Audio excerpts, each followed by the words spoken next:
Hey everybody, welcome back. Today we'll be talking about Margot Robbie's The Sims movie has now been acquired by Amazon. We'll be talking Reacher 3 Villain.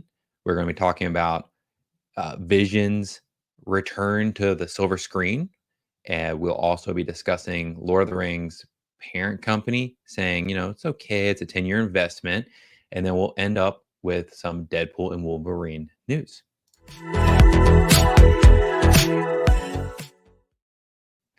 All right, everybody. Before we dive into anything, please make sure you subscribe and like this video so we can keep churning and burning some news for you guys. All right, so let's start off. Margot Robbie is producing a Sims movie. I'd heard some rumblings about this, but I hadn't heard anything crazy. Well, it sounds like they finally shopped it around and Amazon has picked it up, which of course Amazon's picked it up. They picked up everything. So we will see what happens with this. I don't know how they're going to make a story about The Sims or about Sims. Are they going to go the Barbie direction? But Barbie is a lovable character. Sims, you can be whoever you want and simulate any life you want. Maybe they'll go in the direction of maybe more of like a free guy and make it kind of where it's this you can be whatever you want to be kind of story. I'll be very curious what they do with this. As you can see here in the article, they're talking about how video games are the it thing right now to do. I mean, we have Borderlands coming up. We've had successful shows like The Last of Us. I mean, they say Halo is successful, but I've not heard anybody say anything good about it. And I personally did not really enjoy the first season. Um, they say so. It looks like the idea was that this is going to be helmed or directed by Loki season one director Kate Herron. I liked the first season of Loki. I haven't seen the second season. I'm kind of burnt out on the whole Disney thing right now. But this could be something interesting. The company that'll be taking on this has done Birds of Prey, which was a lot of fun. I've heard some people say they didn't like it that much. I really enjoyed it. I've never heard of My Old Ass. I'm just sitting on it. Um, Saltburn, I really liked, but that was one of those movies where it was kind of like you either loved it or you hated it. So, Tanya, I haven't seen, and Barbie, I personally didn't like it. I know a lot of people that didn't like it. However, that was a very commercially successful movie. On Criticlist, you can see we have 72 votes for Barbie, and it's sitting at a decent. I gave it a bogus. My friends with benefits over here gave it. It's sitting at a decent, also amongst everybody.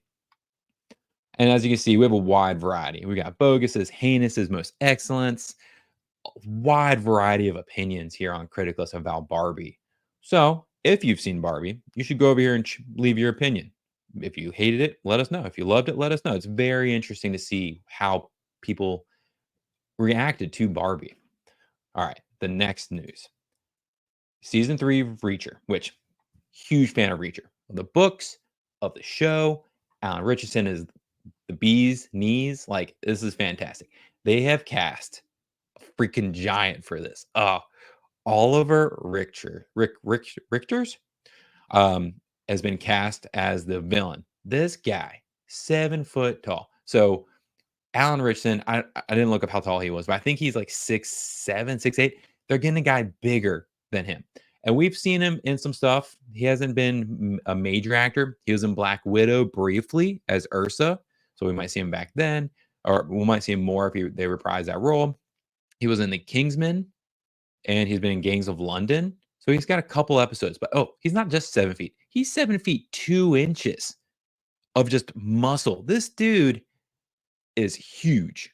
So this is very exciting. I will be very curious to see how Reacher takes on somebody a lot bigger than him. And as I was saying, Reacher is a fantastic show. I give it a 97. Definitely the most excellent. I've watched both seasons multiple times. And the general audience with 15 votes is sitting at 87%. So from what I've heard, I've never heard anybody say anything bad. Some people say, the season might not be as great as the other season, but I've not heard anything bad about this show. So, hey, season 3, bring it on. Next bit of news. All right, this is the big news for today.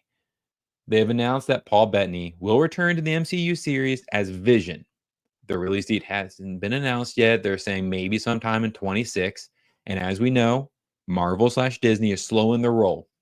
They're not trying to pump out stuff. They're, I think they said 2 shows and a movie or 2 movies a year is the plan going forward. Well, I guess this is one of the future shows. And we kind of knew, well, that there was always a possibility of a Vision show because at the end of WandaVision, there are 2 visions. It's like the Ghost Vision, I think is what they call them, or the Nega Vision.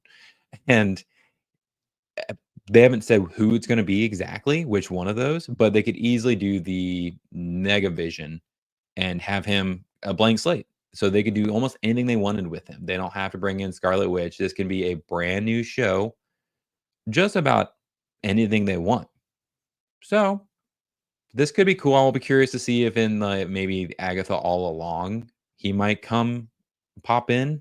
That they haven't said that, but it could easily happen. I'm kind of torn.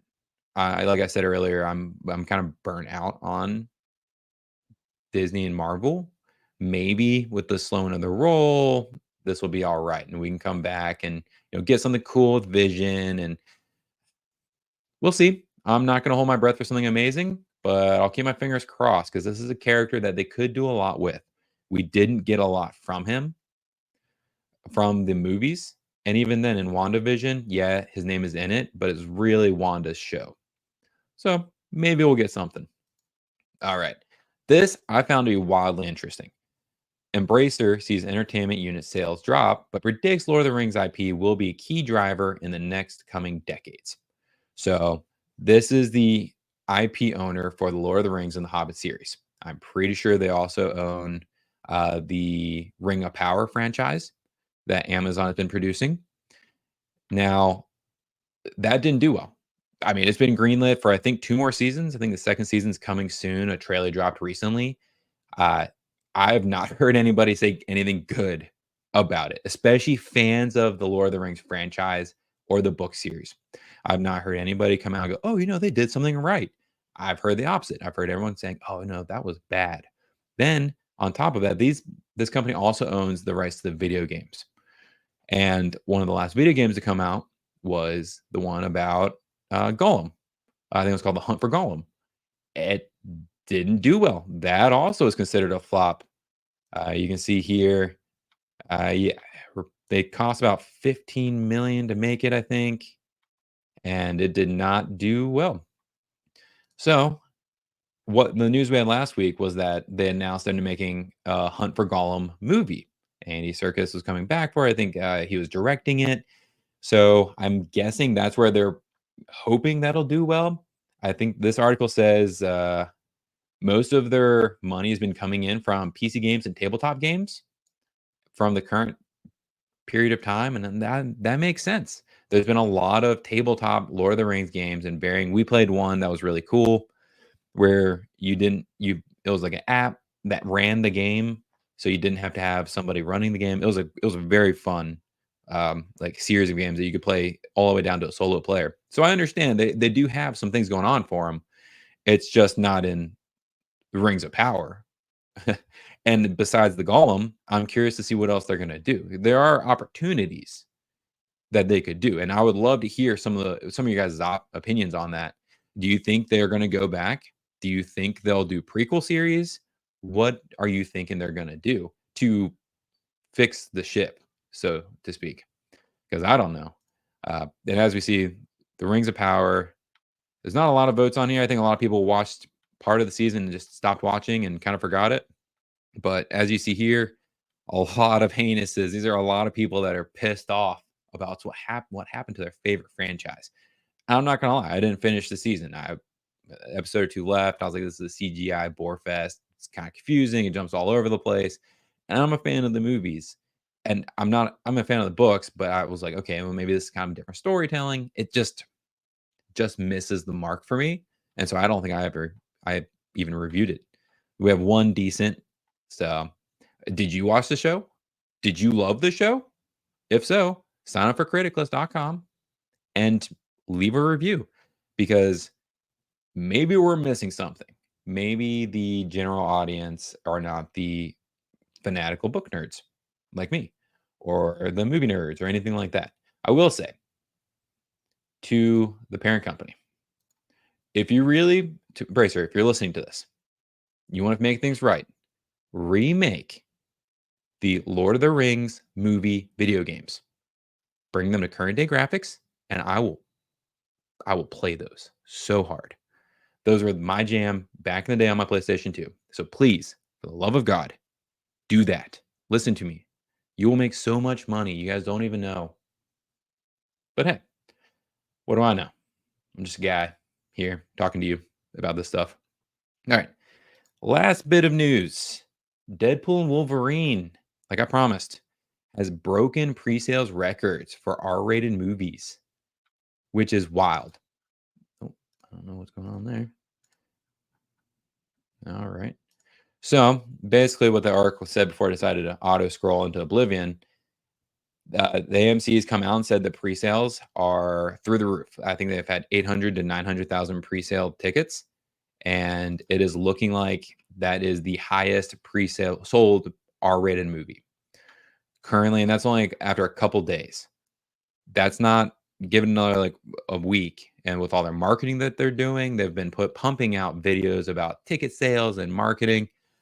So I really believe this is going to be the first blockbuster movie. Oh, sorry. I said 800, 900,000. That was wildly wrong. Here it is.